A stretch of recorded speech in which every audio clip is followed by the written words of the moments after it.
Praise the Lord, ஹல்லேலூயா. ஆண்டவருக்கே மகிமை உண்டாகட்டும்.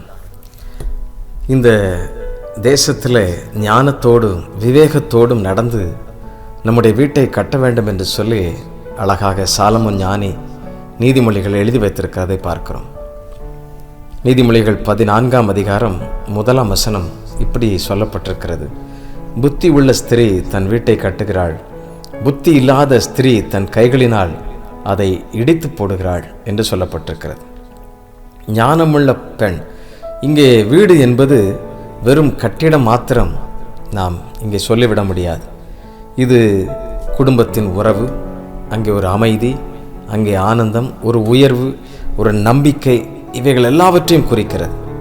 ஞானமுள்ள பெண் புத்திசாலித்தனமாகவும் பொறுமையுடனும் தன்னுடைய செயலிலே மிகவும் நேர்த்தியாகவும் அவள் செய்து தன்னுடைய வாழ்வை, தன்னுடைய குடும்பத்தை நிலைநாட்டுகிறாள் என்பதுதான் மிக முக்கியமானது.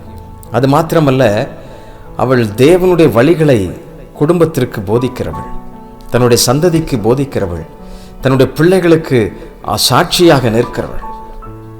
எனக்கு அன்பானவர்களே, இப்படிப்பட்ட வாழ்வினால்தான் அந்த குடும்பம் கட்டப்படுகிறது என்பதை நாம் அறிந்து கொள்ள வேண்டும்.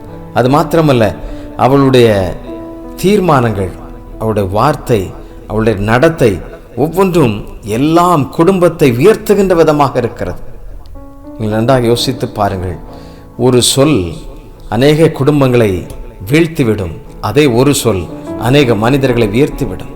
நம்முடைய வாழ்வில் எப்படிப்பட்ட வார்த்தைகளை நாம் பயன்படுத்துகிறோம், எப்படி நாம் நம்முடைய குடும்பத்தை நடத்துகிறோம், இது ஒரு பெண்ணிற்கு மாத்திரம் பொருந்தாது, அது முழு குடும்பத்தில் உள்ளவர்களுக்கும் பொருந்தும் என்பதை நாம் மறந்துவிடக்கூடாது. ஏனென்றால் மணவாளன் வரப்போகிறார், மணவாட்டிகள் நாம். ஆகவே பெண் என்று சொல்லப்படும் பொழுது அது மணவாட்டியினுடைய அர்த்தமாக இருக்கிறது. ஆகவே குடும்பத்தை கட்டி எழுப்புகிறவள், குடும்பத்தை உருவாக்குகிறவர்கள், அடுத்த சந்ததி நம்முடைய வாழ்வின் வழியாக கிறிஸ்து வெளிப்படுவதற்கு செய்ய வேண்டிய மிக முக்கிய பொறுப்பிலை ஆண்டவர் நம்மை வைத்திருக்கிறார் என்பதை மறந்துவிடக்கூடாது.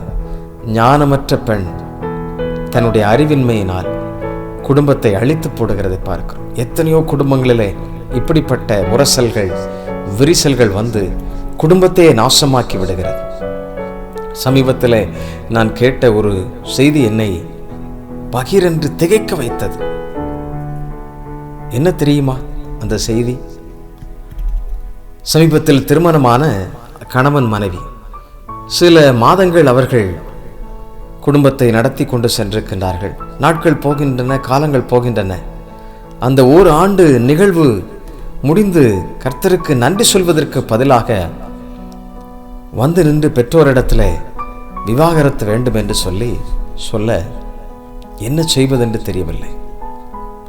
யாரையெல்லாமோ கூப்பிட்டு பேசி சமாதானப்படுத்தி அந்த பெண்ணை எப்படியெல்லாமோ அவர்கள் முயற்சி செய்து பார்க்கிறார்கள், முடியவே இல்லை.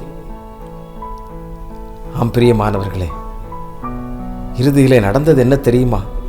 மகளுடைய தாயார், அதாவது தன்னுடைய மாமியார், அந்த மருமகனை அவர்கள் பால் அபிஷேகம் செய்யும் அளவிற்கு, இத்தனை மாதங்கள் நீங்கள் எப்படி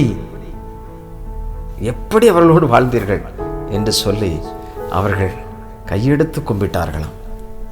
யோசித்து பாருங்கள். கீழ்ப்படிதல் இல்லாத வாழ்வு, தன்னுடைய வாழ்க்கையின் அலங்கோலம் குடும்பத்தையே சிதைத்து விடுகிறதை பார்க்கிறோம். பெற்றோர்களுடைய கண்ணீர் எப்படி இருக்கும் பாருங்கள்.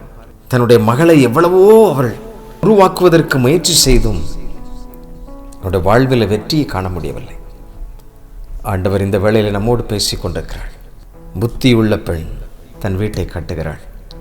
வீடு என்பது தேவனுடைய நகரம், அது தேவனுடைய வீடு, அது கிறிஸ்து அங்கே அவர்களுக்குள்ளாக வாசம் பண்ணுகிறார். அது மாத்திரமல்ல, அங்கே பிறப்பிக்கப்படுகின்ற எல்லாம் கிறிஸ்துவின் நன்மைக்காக. ஆம், சந்ததிகள், உருவாக்கப்படுகின்ற திட்டங்கள், ஜெபங்கள் எல்லாம் கிறிஸ்துவனுடைய ராஜ்யத்துக்குரியவைகள். காரணம், பூமி எல்லாம் கர்த்தருடையது, அவரே அதை உருவாக்கி இருக்கின்றார். உங்களுடைய வீடு ஞானமுள்ள வீடாக இருக்கின்றதா? கிறிஸ்துவுக்குள்ளே கட்டப்படுகின்றதா? கிறிஸ்துவின் செயல்கள் அங்கே இருக்கின்றதா? ஆண்டவர் நம்மிடத்திலே அப்படி எதிர்பார்க்கிறார். குறைவுகள் இருக்கலாம், விரிசல்கள் பல வரலாம், வேதனைகள் பல சூழ்ந்து கொண்டு நம்மை நெருக்கலாம். கடன் பாரங்களோ, பிரச்சனைகளோ போராட்டங்களோ நம்மை பின்னே இழுக்கலாம்.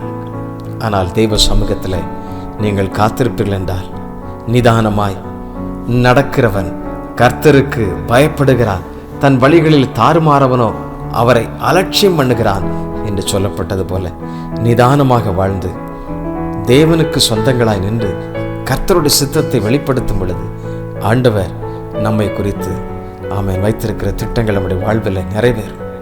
ஆகவே ஜெபித்து ஒவ்வொரு காரியத்தையும் தீர்மானம் பண்ணுங்கள், ஜெபித்து திட்டமிடுங்கள்.